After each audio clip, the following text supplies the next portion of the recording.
I never liked how ink bled into cheap paper. There's something too permanent about it, the way it stains without asking. The folder was already open on the kitchen table when I sat down. Inside, the insurance policy from 2012 rested between faded bank statements and the appraisal document for the Fairmont house. I knew every page before I turned it. White edges gone ivory, one corner creased from habit. "Mom, can you just sign here? It's easier for the bank if both names are on the title." Kelly smiled, like she'd already assumed yes. Drew didn't look up. He was typing something into his phone. "It's just a formality," he said. "Who questions family right?" I didn't respond. Not then. I reached into my purse for the old Parker pen James had given me on our 10th anniversary. The metal had dulled, but the cap still clicked the way it always had. I used that pen for birth certificates for our first mortgage for James's power of attorney when the hospital said time was running out. That day, I used it again. The paper was thinner than I expected, and the signature line curled slightly near the edge. The ink ran just a little where the fibers gave way a faint blue bloom. No one noticed. "Thank you," Kelly said, already folding the folder shut. "We'll handle the rest." Drew added without looking, "You're the best mom, seriously." I remember nodding. I even remember the sound of the chair legs dragging on the kitchen tile as I stood. But I don't remember hearing my own voice. Later that night, I tucked the Parker pen back into the side pocket of my purse.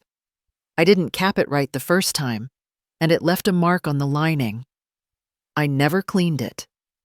Kelly's words came back to me, sometimes not the tone, not even the exact sentence, just the structure of permission that was never truly asked. "Help us with this" became "handle that for us then.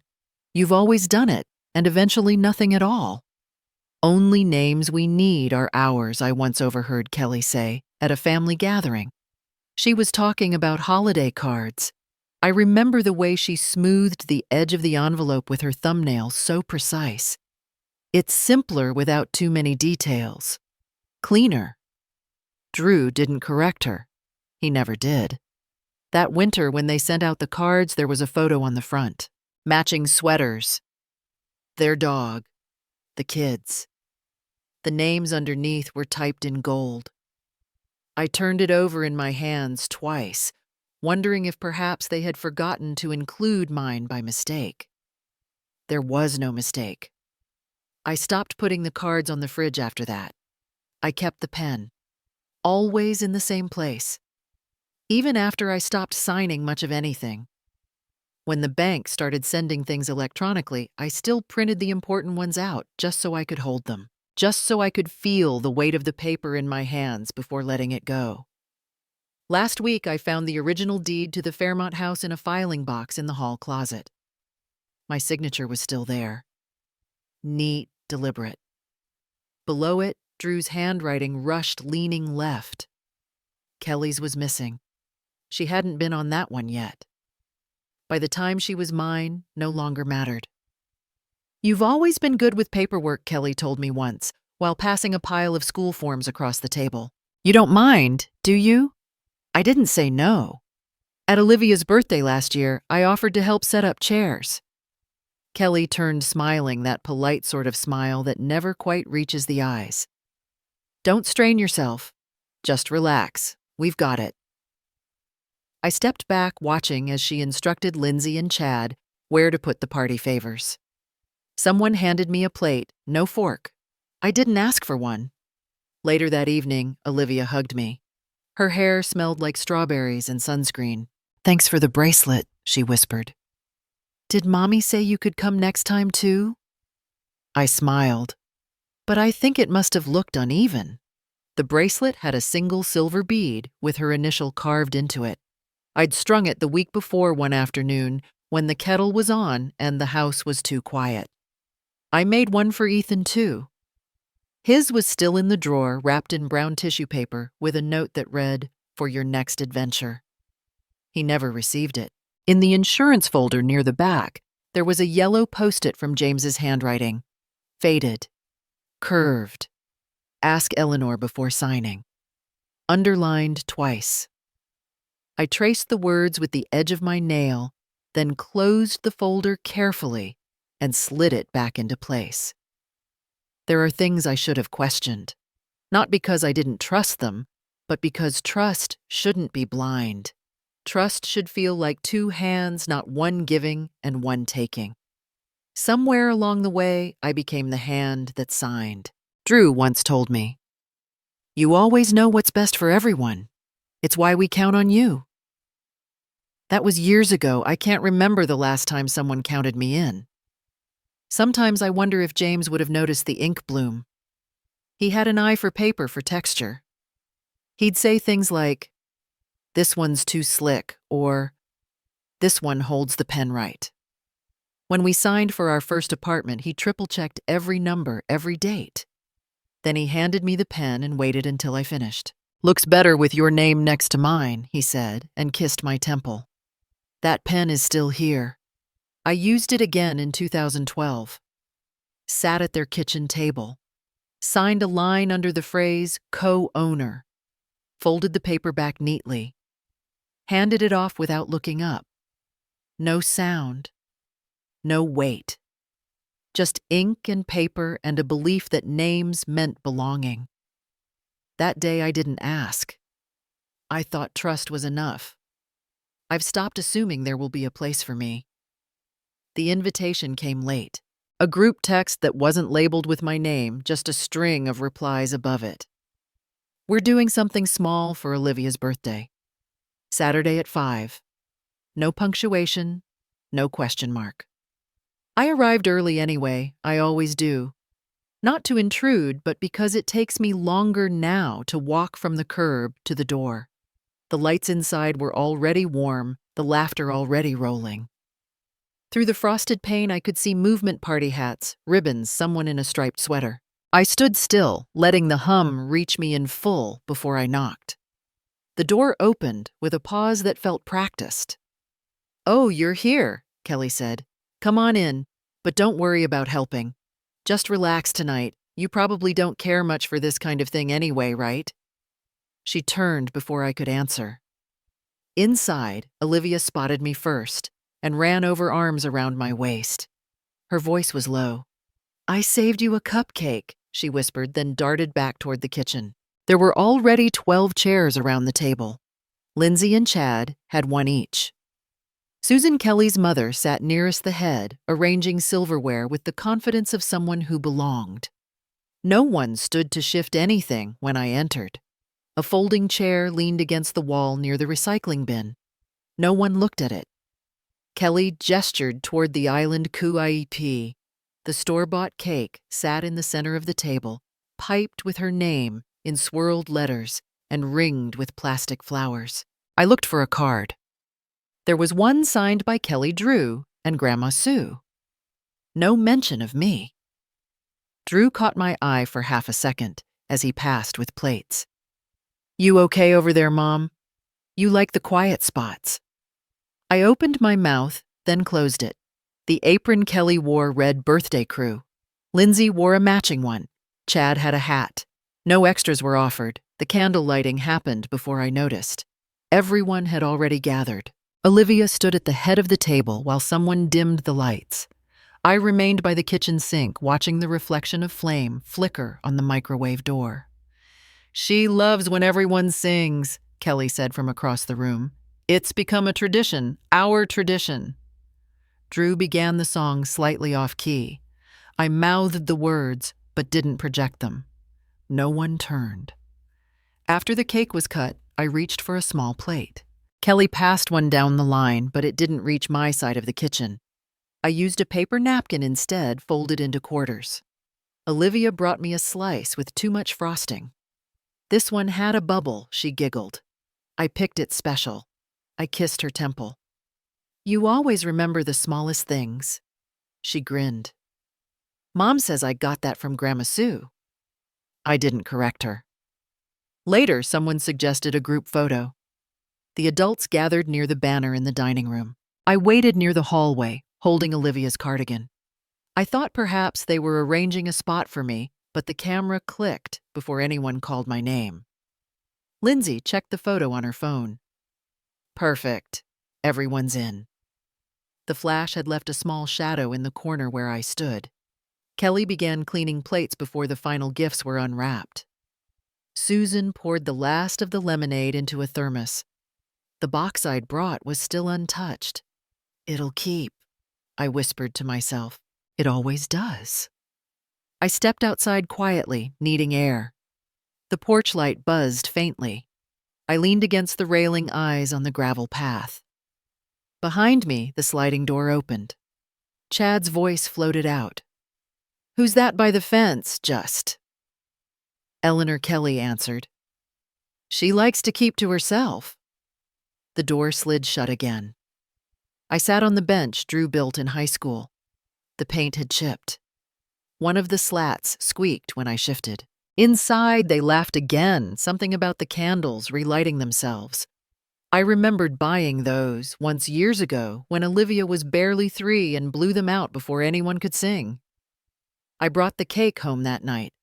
I sliced it in the kitchen, wrapped each piece, and placed them in the freezer. 3 months later, I threw them out, still wrapped. That evening, I left the almond cake on the counter in my own kitchen. I didn't open it. The twine stayed tied. The next morning, I made tea in James's old kettle. The handle wobbled, but I liked the sound it made. I sat at the table, watching steam rise over the lip of the mug. The plate beside me stayed empty.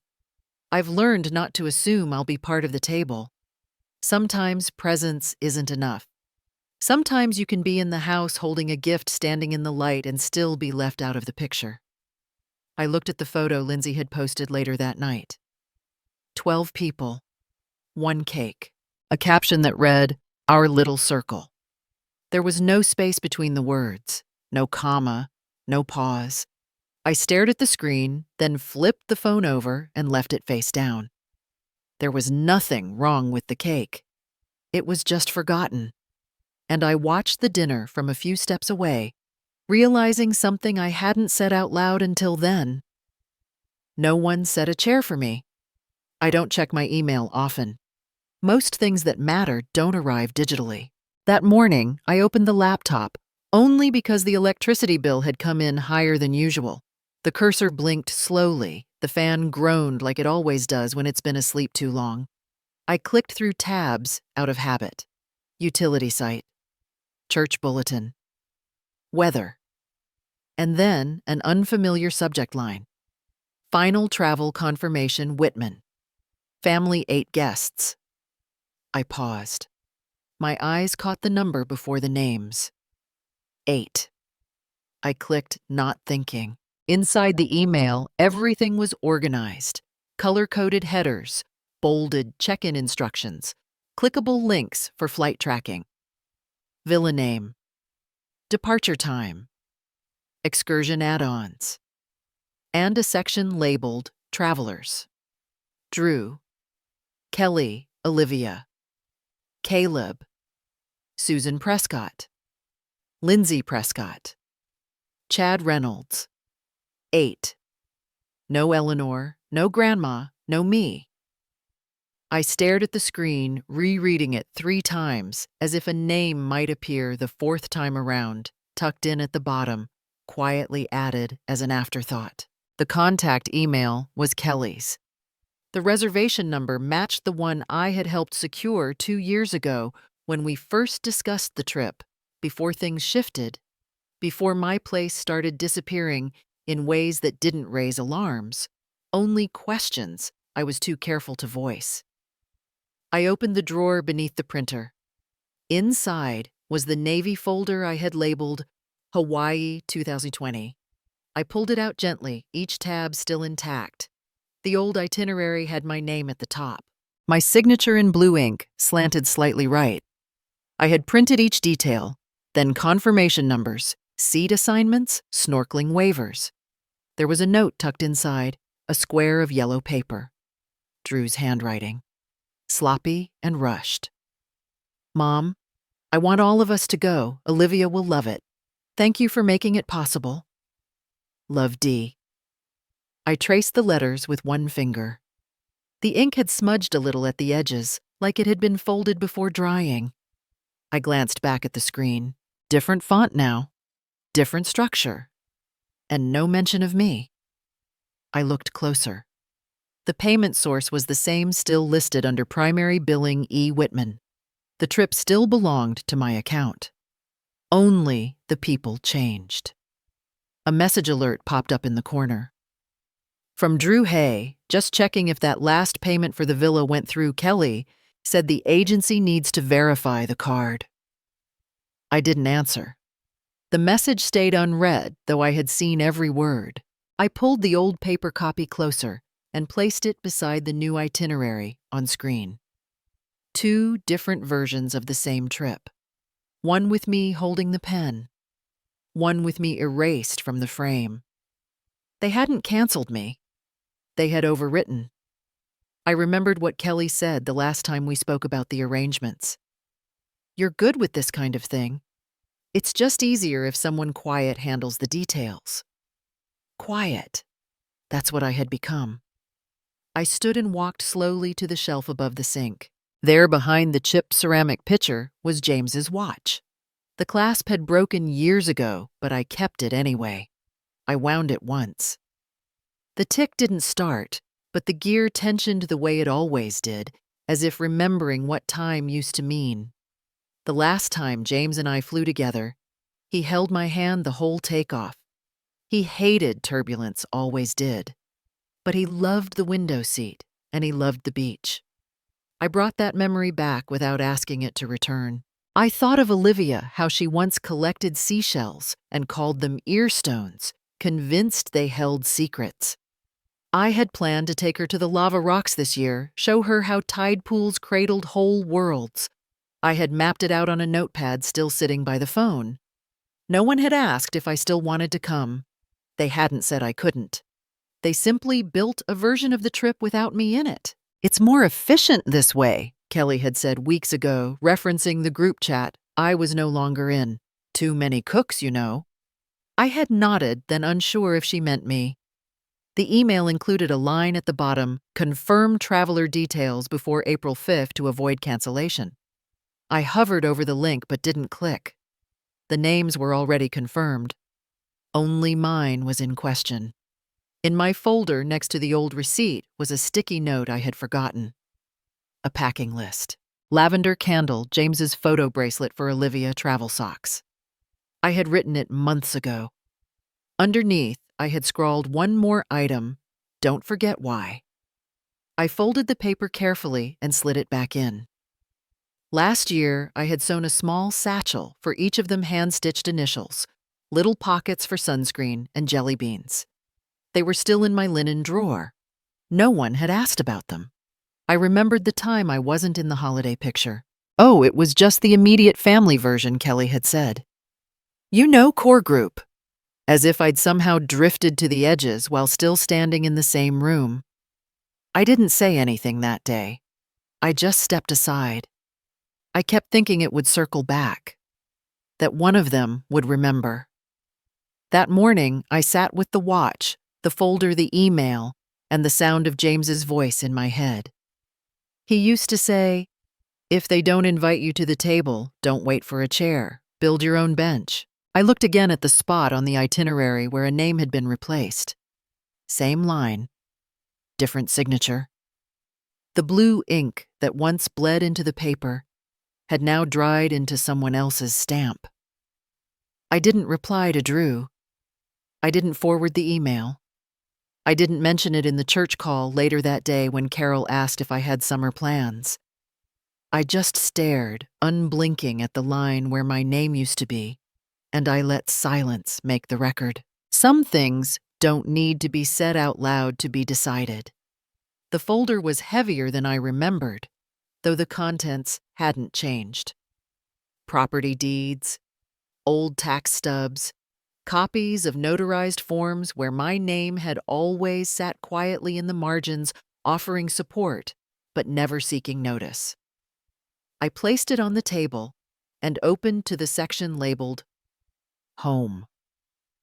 The title still read Primary Owner, Eleanor M. Whitman, joint holder, Andrew Whitman. Son. I slid the form aside and took out a blank transfer document I had picked up weeks ago but never filled out. Not until now. My pen didn't hesitate. The sound of the ink on paper felt almost familiar, like muscle memory. Just 2 lines. One name removed, one name retained. There was no ceremony to it. Later that morning, I logged into my online banking and selected Manage Access. I paused only once when the page loaded and Drew's name appeared beneath mine under Shared Users. He had added me once. Or maybe I had added him. I couldn't remember anymore. Either way, I clicked Remove. A pop-up asked, "Are you sure I didn't click yes immediately?" But I didn't click no either. I sat with the question. That evening, Kelly texted, "Hey, just wanted to confirm your part on the title is still in place, right? We're finalizing some refinancing stuff and need your signature next week." I stared at the screen. No greeting, no explanation, no question mark. I replied, "I'll need to review the documents again before confirming anything." A few minutes later, the phone rang. Drew's voice was clipped. "Mom, it's just routine paperwork. You're overthinking this. No one's trying to cut you out of anything." I could hear Kelly faintly in the background. "She's being difficult again." He added, "Honestly, this feels paranoid." I didn't answer right away. I let the silence stretch. Then I said, "This time I'll read everything myself." He exhaled, sharp and audible. "Fine. Just don't make it complicated. We're trying to keep things smooth." I ended the call without responding. That night, I opened the bottom drawer of the cabinet where James used to keep his garden gloves. In the back, I found the small leather notebook with his name pressed into the cover. Just his first name in a faint gold that had dulled over time. I had never written in it until he passed. Then slowly, I began using it. Not as a journal, not as a record. Just a place to set things down so I wouldn't carry them all. I flipped past pages where I had scribbled appointment dates and addresses of old friends who no longer answered holiday cards. Then I turned to a blank page. The light from the window angled across the paper like a crease. At the top, I wrote in small, even script, April 12th. Removed joint ownership from 22B Garden Street, April 12th. Disabled secondary access to First Trust account. Then below that, I paused. I let the pen hover before adding, "I used to think I was a part of something. I was only a signature when convenient." I closed the notebook briefly and rested my hand on top of it. I thought of Kelly handing me forms over the years, school releases, field trip waivers, tax filings. "You're good with details," she once said while sliding a clipboard across the counter. "You don't mind, do you?" It had never felt like a question. Drew, too, had once joked Mom signs better than any lawyer I know. At the time, I had smiled. I even said something like, "Comes with age." But I wonder now how many of those moments were built not on trust, but on assumption that I would give, agree, provide, approve. I reached for the ceramic mug with the faint chip along the rim. The one Drew gave me on a long-ago Mother's Day, back when his handwriting was big and round and unsure. One, Moem, in black paint that had faded into gray. I hadn't used it in years. But that evening, I filled it with water and placed it next to the notebook. A small ritual.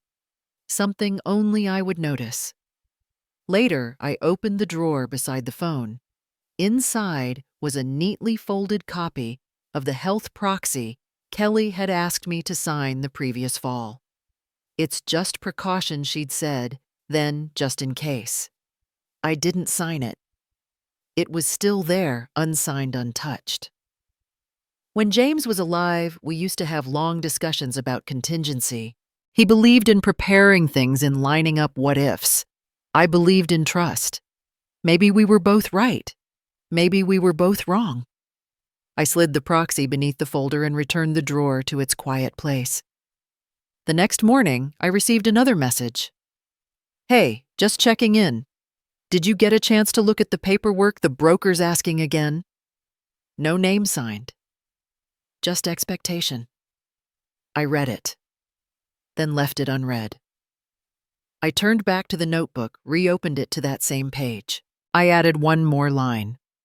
Not all silence is agreement. Some of it is observation. Then I closed the cover, gently pressed the spine flat, and returned the book to its place. Not to forget, but to remember on my own terms. I never asked for space on the mantel. I only noticed when it vanished. I hadn't planned to stop by that afternoon. The books for Olivia's reading contest had been stacked by my front door for 3 days. I had already written her name on a small note tucked inside the cover of Island of the Blue Dolphins. Just her name, nothing else. Not love Grandma, not even from. I'd learned not to overstep. Kelly opened the door. Her smile faltered for a moment before settling into something polite. Oh, she said, glancing over my shoulder. You didn't text. I was in the neighborhood, I answered, handing her the canvas bag. Thought she might want them early. She held the bag carefully, as though it might contain something perishable or political. I'll put these in her room. Her voice floated behind her as she disappeared. I stepped inside before she could offer or refuse. The foyer was neat, almost staged. No coats hung on the wall. A vase with artificial eucalyptus stood where a bench used to be. The walls were pale gray now, what they called greyga in the catalogs. The family photos lined one edge symmetrical, well lit. I stood in front of them without trying to. There were photos from Hawaii, a canvas print of Drew and Kelly in Yosemite. One of the kids in matching pajamas laughing mid-pillow fight.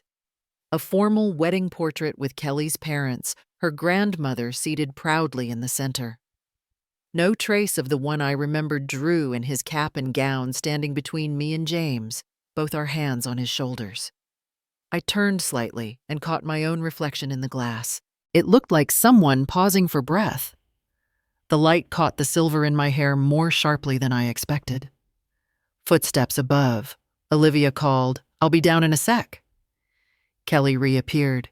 She's just finishing a call with Emma. I can wait. She smiled thinly, gestured toward the kitchen. You want water or something?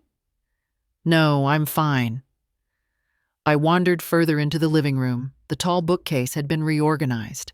Picture frames were turned inward, their backs visible like placeholders. I noticed one propped sideways behind a scented candle. It was the photo of me holding Olivia in the hospital. Her face still red eyes closed, my hand cupped behind her head. I forgot we had that one, Kelly murmured behind me. It used to be by the stairs. We've been decluttering. Olivia's been reacting to dust. I didn't ask what dust had to do with memory. A noise from upstairs, then soft feet on the stairs. Olivia bounded down, her hair damp, the phone still in her hand. Grandma, she hugged me around the waist. I smelled her shampoo. Mango, something artificial and sweet. I brought the books. Thank you. I'm gonna win this time. She clutched the bag like a prize. Behind her, Kelly checked her watch. You've got practice soon, honey. I know. Why don't you take these upstairs? Olivia darted off with the bag. I remained. I should head out, I said, smoothing the front of my coat. Didn't mean to drop in. No problem, Kelly replied. It's just been a lot lately, you know. I nodded. I didn't know. Upstairs, I glanced down the hall. My old room was open barely, just enough to see boxes stacked waist-high, a garment bag slumped over a folding chair, a yoga mat half rolled under the dresser. The bed had no pillows, only a sleeping bag unzipped and wrinkled. At the top of the stairs, Olivia peeked out. Is that still your room? I hesitated. Not anymore. Mom says it's a guest room now. That makes sense. She said we can keep Grandma's quilt in the attic so it doesn't get ruined. I looked at her. Her eyes were Drew's. I bent to tie her shoelace, though it wasn't undone. She stayed still, watching me. "I'll come to your next game," I said. "If we have tickets," she chirped. At the door, Kelly waited with her phone in hand. "Next time, just text, 'Okay, we're trying to stick to a rhythm.'" I nodded. Of course. She didn't hug me. I didn't expect it. She opened the door wide enough for me to pass through. When I got home, I didn't take off my coat. I opened the bottom drawer of the hallway cabinet, the one that sticks unless you pull it sideways first. Inside was a tin box. I lifted the lid. The handkerchief was still there, white linen, the letter E embroidered in light blue thread. My mother stitched it when I left for college. She tucked it in my suitcase beside a bar of ivory soap. I smoothed it over my palm. The fabric had thinned at the edges, but the stitching held. In this drawer, at least, nothing had been replaced. I used to think signatures meant trust, that being asked to sign something was a kind of closeness. That belief doesn't sit the same anymore. The call came just after lunch. I didn't recognize the number, but I answered. A woman from the notary's office introduced herself, spoke politely, then asked if I could confirm I was still listed on a family booking to Hawaii. 8 tickets. 1 originating from my account registered in my name. I didn't ask which travel agency. I already knew. They hadn't changed the base account, just the contact name and the address on the file. Mine was the thread that still held the reservation in place. Not long after Kelly's name appeared on my screen, I let it ring once before picking up. "Me, it's just one more thing," she said breezily. "The booking still needs your signature and they're holding our confirmation. I didn't think they'd bother you. It's just the back-end stuff." I didn't answer right away. "You don't even have to go," she added. "We'll send you a link. Just click and sign, no need to drive anywhere." There was a pause. Then my own voice, "I'll think about it. That would help so much." The line went quiet. She hung up first. I returned to the drawer near the old pantry, the one I rarely open now. Inside, my Parker pen rested in its case, matte black with a gold trim. James's initials still etched faintly into the metal. I held it once, tested the weight in my hand, then slid it back and shut the drawer. It stayed closed. Later that evening, Drew called. He didn't bother with pleasantries. "It's not a big deal. Just the signature to release the booking. They can't process without it." I moved the phone away from my ear, held it a few inches from my face like it might say something else if I gave it space. Then I placed it down on the table screen, facing up. He kept speaking. I watched the waveform on the screen blink and flatten, until the light dimmed and faded to black. I didn't press end. I just let it expire. No one calls to check if I need groceries. No one asks how the heater's running or if the sink still leaks on the left. But when a name is missing mine, they remember I still exist. I didn't reply to Drew. He didn't message again. The next morning, I pulled out the folder marked Legal, Personal. In it were bank forms, notarized statements, the trust fund transfer from years ago. Each one bore my signature round, careful, with the same lean to the right I'd had since high school. I studied one from 2015. The signature hadn't changed, but the paper around it had yellowed at the corners. Kelly's voice still echoed faintly in the back of my mind. "You don't even have to go." I flipped to the last page in the folder and added a note in pencil, no longer available for silent approvals. I placed the folder back exactly where it had been, not because I intended to forget it, but because I wanted to remember where the line was drawn. When I checked my email that afternoon, the digital signature request had already expired. No follow-up came.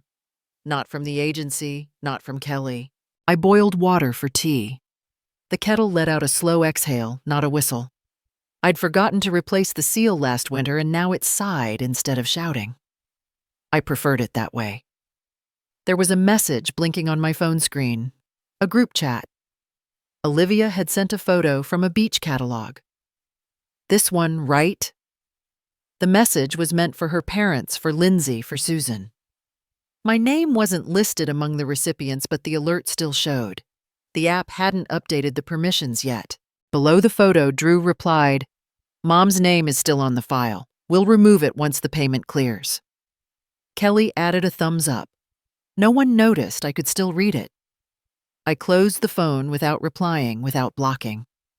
Some silences shouldn't be sealed. They should be left open so the draft keeps blowing in. On the counter, the envelope Kelly had once handed me containing documents she claimed were just for taxes sat unopened. I had taken it months ago, promising to review it. I never did. I placed it in the shredder. The sound wasn't loud, more like dry leaves breaking. In the afternoon, I sorted through the tea cabinet. Half the tins were gifts I had never opened. One still had a tag on it for the matriarch. From all of us. No names, just a group gesture. I put that tin aside for donation. I'd rather someone who needed tea more than credit enjoy it. I returned to the drawer once more. This time, I pulled out the Parker pen and placed it gently into a soft-lined pouch, zippered secure. Then I set the pouch inside the safe box I used for my own medical files. It didn't belong to the world anymore. I didn't write anything that day. No lists, no notes, no final decisions. But I did file away one certainty: if my name no longer meant family, it would no longer serve their convenience. There's a kind of kindness that doesn't need to be earned, explained, or reciprocated. It just waits quietly without demand. The envelope was cream-colored and soft around the corners, the way paper gets when someone handles it more than once before deciding to send it. No return address. No printed label. Just my name in handwriting I hadn't seen in years, looped and careful. I opened it slowly. Inside, a card with pale blue flowers around the edge, and one short note written in ink that had bled just slightly on the left curve of each letter. If you're ever tired, there's always a spot by the window at my place. Tea and quiet, no explanations needed. Love, Carol. I placed the card on the kitchen table and left it there while I made coffee. I didn't need the coffee, not really, but it gave my hands something to do. Carol Simmons hadn't called in over 2 years. We used to sit in the second row at Bible group, neither of us fond of speaking up. After James passed, she'd dropped off lasagna and a stack of old devotionals folded into a brown paper bag. I remembered her humming when she drove. Always a tune, never a lyric. She hadn't asked where I'd gone. Not then, not now. I returned to the card and read it again. There was no date, no question, no how are you. Just room, just space.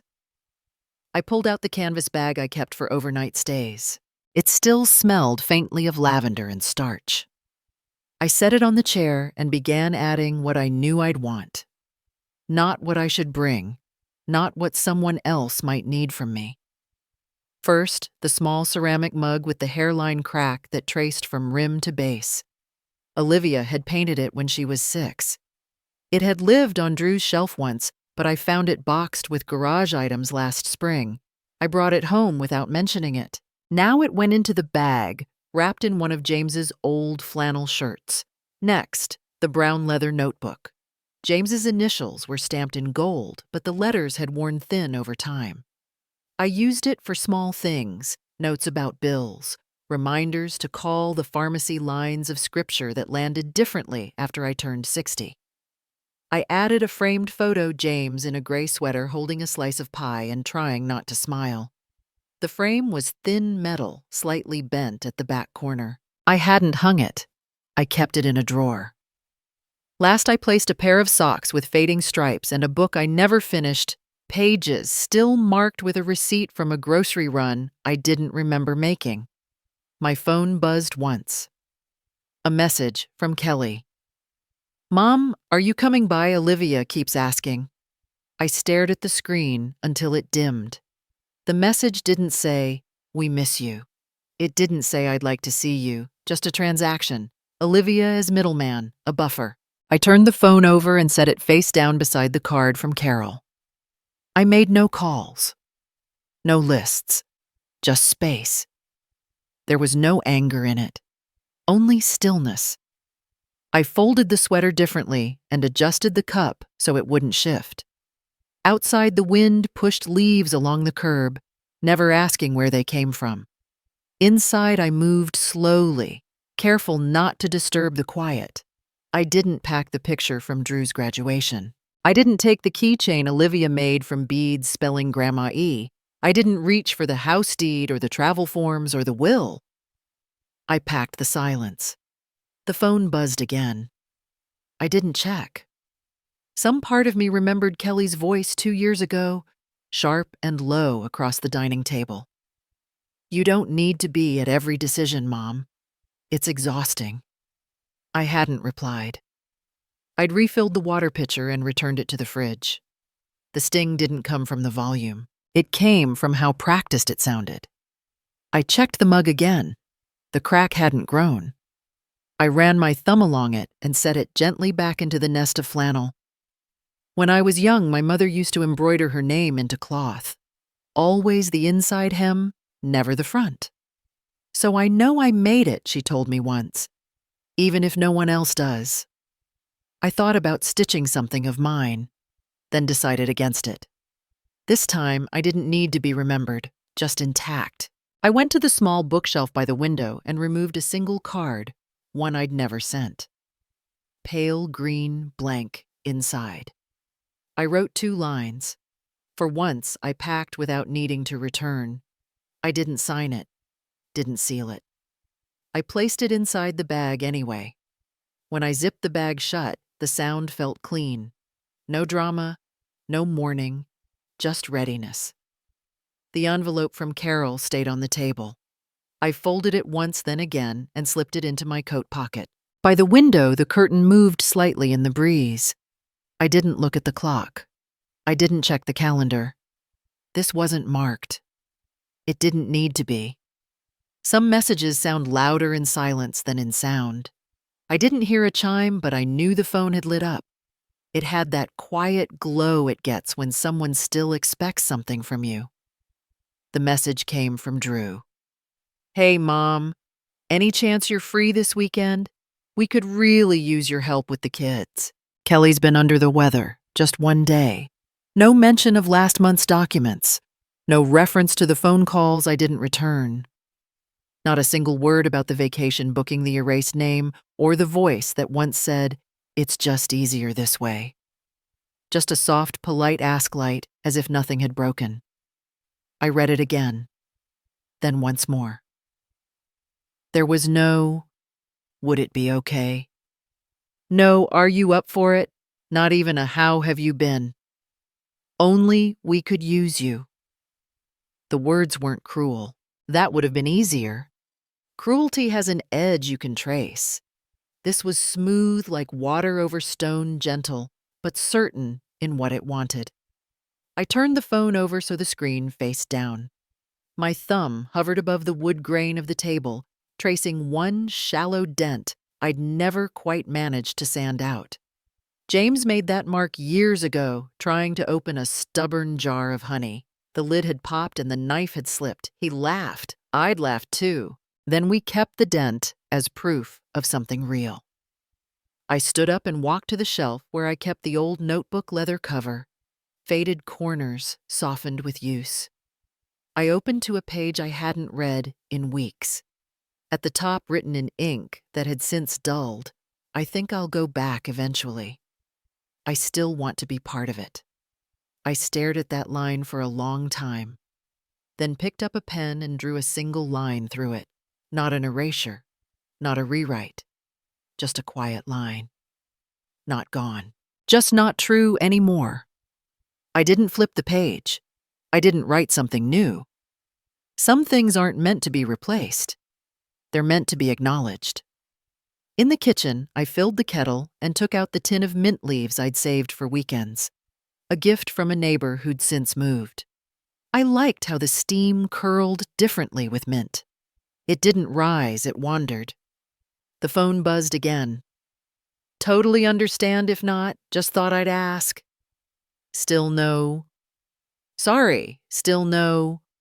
We should talk. Just thought I'd ask. As if we were picking up a conversation that hadn't been paused by silence and forgetting. I left the phone where it was.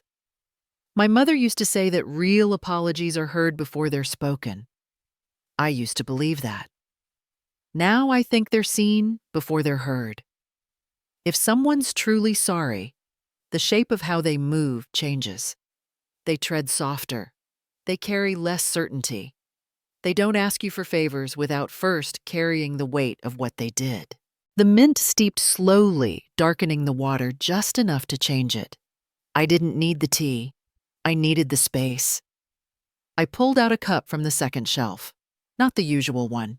This one had a slight chip on the handle small enough that no one else noticed it, but I did. It was the cup I used when I didn't want to pretend. The one I used when no one was visiting. I sat with it, both hands wrapped around the warmth, letting the ceramic heat linger through the skin. Drew used to sign his notes with a heart. When he was 9, he'd leave index cards on my pillow with stick drawings and "Love you always." At 19, it was "Thanks, Mom." At 30, it became "Appreciate it." At 42, just Drew. Now it was just Mom. Then a request. Kelly once told me during dinner that parenting wasn't a shared project anymore. It's a partnership between people raising a household. Grandparents or support staff optional, if convenient. She hadn't looked up when she said it. I'd pretended not to notice. I passed her the salad tongs and let the moment drop like a fork off the edge of the table. That night I'd gone home and rearranged the photos on the sideboard. The one of her wedding once centered was moved to the end. Not out of anger, just a realignment. This was another realignment. The cup in my hand cooled, but I didn't refill it. I didn't delete the message. I didn't respond. I just let it sit there unopened a second time. Not everything needs a reply. Some things just need distance. I thought about how much space I'd already given, how often I'd said yes because it was easier than hearing the pause that came after no. How many times I'd shown up because being included, even as an afterthought, felt better than being entirely invisible. This wasn't invisibility anymore. This was clarity. Not being seen because I stepped back, not because I was erased. The line I'd drawn in the notebook stayed sharp on the page like a small fence that didn't block, but marked. I stood, carried the cup to the sink, and rinsed it without looking at the phone. No dramatics. No message typed, then deleted. No need to weigh out kindness versus self-respect. Just the kettle, the cup, and the sound of water running warm, then cool. The phone stayed face down, and I left it that way. Some names are given.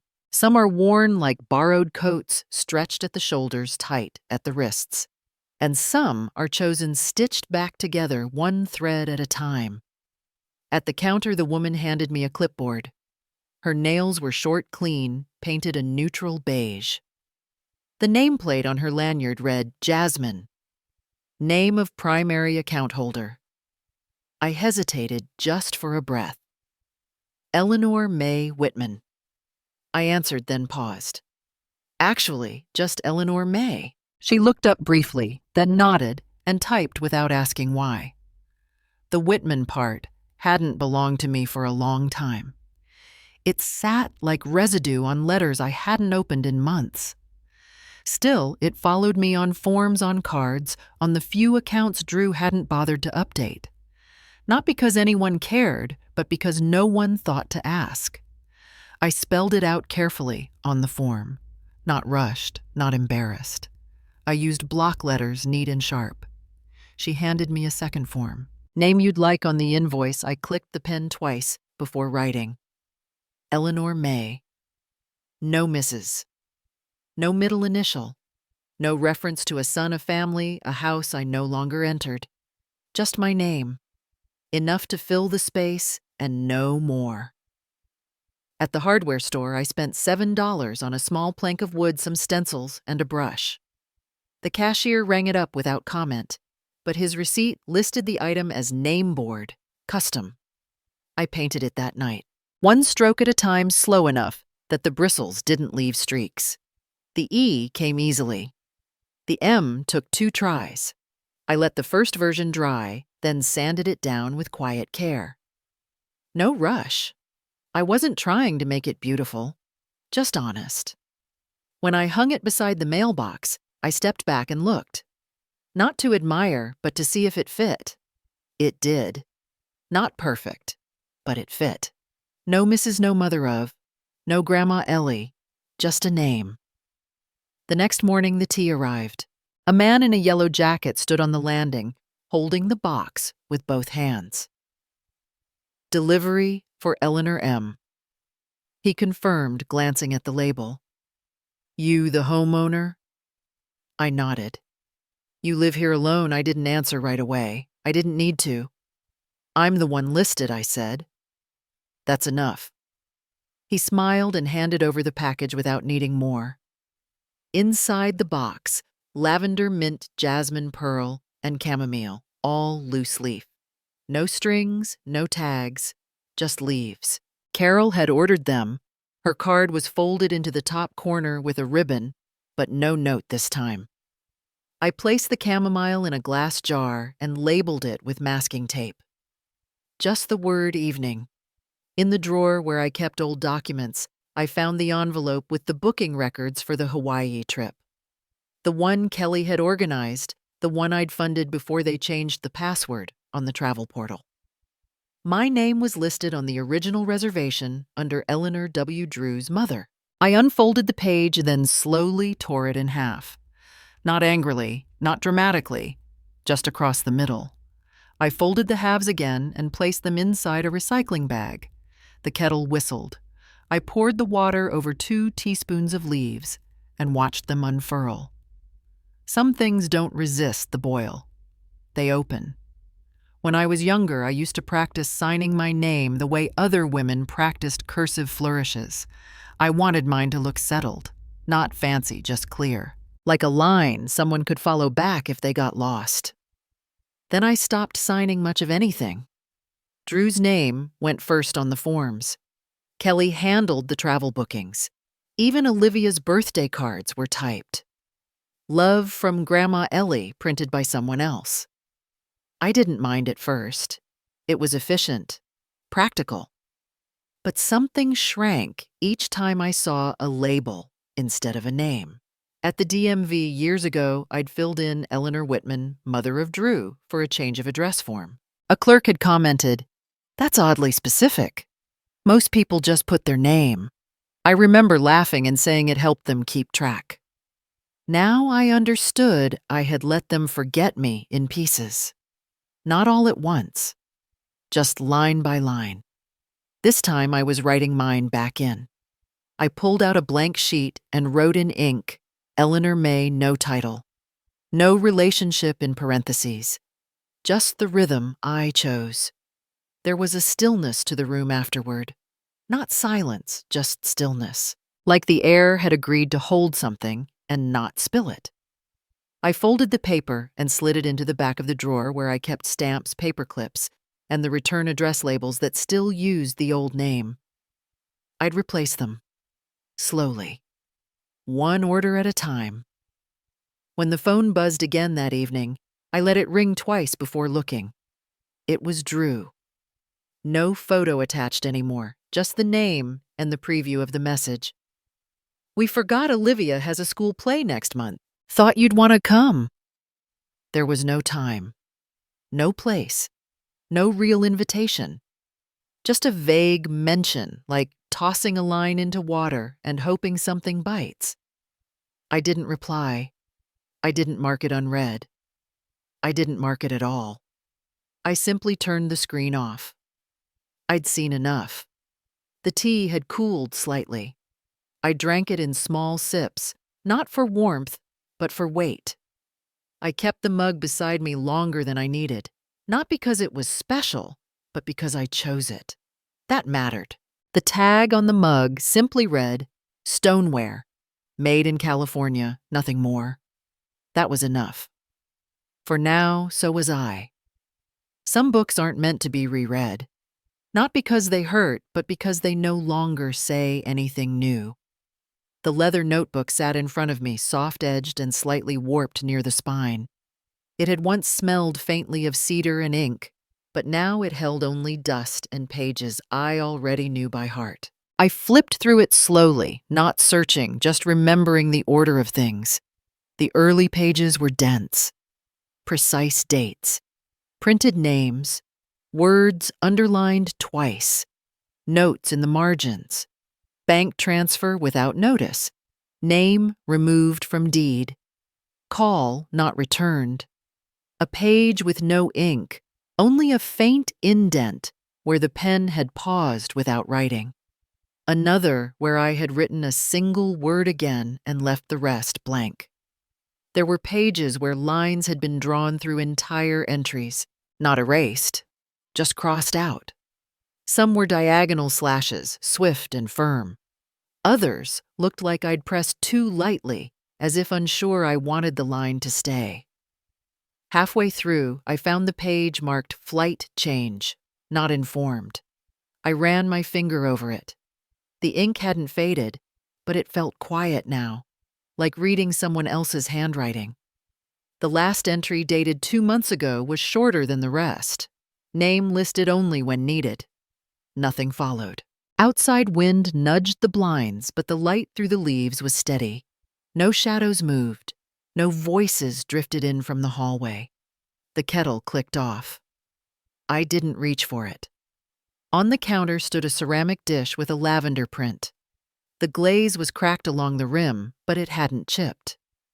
James had found it at a farmer's market the first year we moved back. He wrapped it in a blue scarf and told me not to open it until morning. He had written Eleanor's gentle things on the tag. I used it once for apricots, then kept it for nothing but stillness. It was the one thing I never packed into boxes when I was asked to clear out drawers for the new system. It stayed. Beside the frame of James at the edge of the bookshelf stood a newer photo now, a simple print. No filter, no caption, just Carol in sunglasses, Beverly with salt in her hair, Nora pointing at something off camera. I was in the middle, not centered, not posed, just mid-laugh. No one tagged it. No one shared it. I printed it myself at the pharmacy. Paid cash. The email came with a faint chime I no longer turned off. Drew's name. The subject line read, "Just wanted to say thank you for everything, Mom." No greeting, no mention of flights bookings or documents, no apology. Just that title and a sentence preview. "We've been thinking lately how much you helped all these years." I didn't click open. I marked it read, then archived it. It didn't hurt. It didn't do anything. Not everything needs to be responded to. I took the leather-bound notebook in both hands, closed it gently, and walked to the stove. The burner clicked once, then caught. The flame was low, blue, steady. Not the kind for cooking. The kind used to warm wax or tea. I held the spine of the notebook over the fire. No drama, no ceremony. Just enough heat for the edges to curl, just enough time for the pages to darken without collapsing. The flames took it quietly. Ash drifted into the lavender dish. I used a metal tongue to move the last scrap, the one that had the word again, into the center of the plate. It blackened, folded in half, and vanished. When it was done, I wiped the edge of the stove with a clean cloth, rinsed the dish with cool water, and dried it with the hem of my sleeve. I placed the dish back on the shelf beside the photograph. Not in front, not behind, just beside. I didn't replace the notebook. I didn't reach for another. I opened the drawer where it used to live and left it empty. Not so I could forget. Just so I didn't need to remember like that anymore. I sat back down, hands still warm from the heat. A light breeze moved the corner of a magazine on the table. I didn't stop it. Some things can drift and not be lost. The old pen I used to keep in the notebook's spine now lay in a ceramic cup on the desk. It didn't write smoothly anymore. I kept it anyway. A small notebook with blank pages sat nearby. I didn't touch it. No appointments waited. No lists pressed against my chest. No reminders blinked. There were shoes by the door I hadn't worn since last summer, but they didn't ask to be worn. I looked at the shelf again, at James in his windbreaker, at the sun in Beverly's hair, at the slight smudge on my own smile, as if something had moved right before the shutter. No one had asked what the trip was for. No one had asked why I laughed that hard. I hadn't explained. That was the point. The drawer closed with a soft click. Not reluctant, not final, just complete. I didn't forget. I didn't forgive. I just stopped recording. Some stories are no longer meant to be told again. Some names no longer need to be written down to remain true. And some endings are not loud. They are simply still.